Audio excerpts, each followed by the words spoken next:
میں ایک تھوڑی سی بات یہ بھی عرض کر دوں میرے عزیزو، اگر کوئی نبی پاک صلی اللہ علیہ وسلم کی نعتوں کو بھی اپنا ذریعہ معاش بنا لیا، یعنی اس کو ایک ایسا دھندا بنا لیا اور جہاں پڑھتا ہے اس کی طلب یہی رہ جاتی ہے کہ مجھ پر نوٹوں کی برسات ہو، تو وہ نعت نہیں پڑھ رہا ہے اور نہ ہی اس کو کوئی اجر ہے، وہ کسی اجر کے لیے نہیں کر رہا ہے، وہ اپنی اجرت وہیں پر حاصل کر رہا ہے جو دنیاوی کاموں میں مشغول ہے۔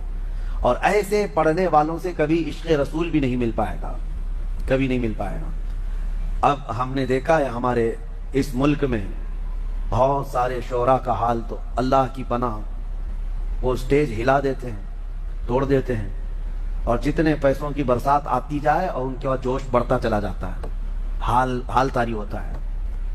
اور لوگوں میں بھی ایسا رواج پیدا کر دیا گیا ہے، جو جلسے میں جاتے ہیں وہ نوٹوں کی گڈیاں ساتھ میں لے کے جاتے ہیں۔ پہلے کا ایک رواج تھا، ایک دور تھا کہ جو نبی پاک صلی اللہ علیہ وسلم کی شان بیان کر رہا ہے اس کو نظر پیش کی جاتی تھی، ہدیہ پیش کیا جاتا تھا، ٹھیک ہے، لیکن یہ آج پورا کا پورا یہ دکھاوا ہو گیا اور ایک کھیل تماشا ہونے لگ گیا۔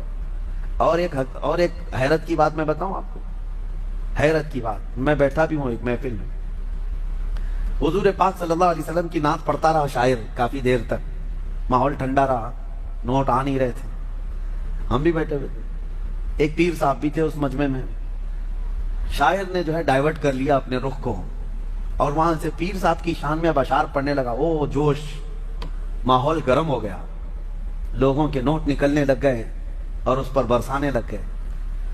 کس طرح کا مجمع بنایا گیا ہے میرے عزیزو، اس حبیب رب العالمین کی شان میں نعت پڑھنے پر سناٹا ہے، جس کی تعریف میں قرآن رطب اللسان ہے، جس کی تعریف میں تمام کائنات کی اشیاء رطب اللسان ہے، اس نبی رحمت کی تعریف میں تمہارے کانوں میں سناٹا ہے۔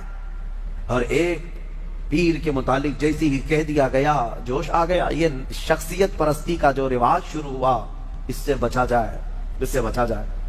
میں اس کے سخت مخالف ہوں۔ بات ہو تو رسول رحمت کی بات ہو، مصطفیٰ کریم صلی اللہ علیہ وسلم کی بات ہو۔ میں نے کبھی یہ اپنے لیے پسند نہیں کیا کہ میرے شان میں یا میرے لیے کوئی بڑے القاب یا بڑے اشعار پڑھے جائیں، کبھی نہیں۔ اللہ گواہ ہے اس بات کا۔ ہماری خواہش صرف اتنی ہوتی ہے، ہمارا اپنا نام کس کی وجہ سے ہے؟ وہ رحمت دو عالم صلی اللہ علیہ وسلم کی وجہ سے۔ اگر نبی پاک صلی اللہ علیہ وسلم کی نسبت ہمارے ساتھ نہ ہو تو ہم تو ایک مردہ لاش ہیں، ہماری اپنی کوئی حیثیت نہیں۔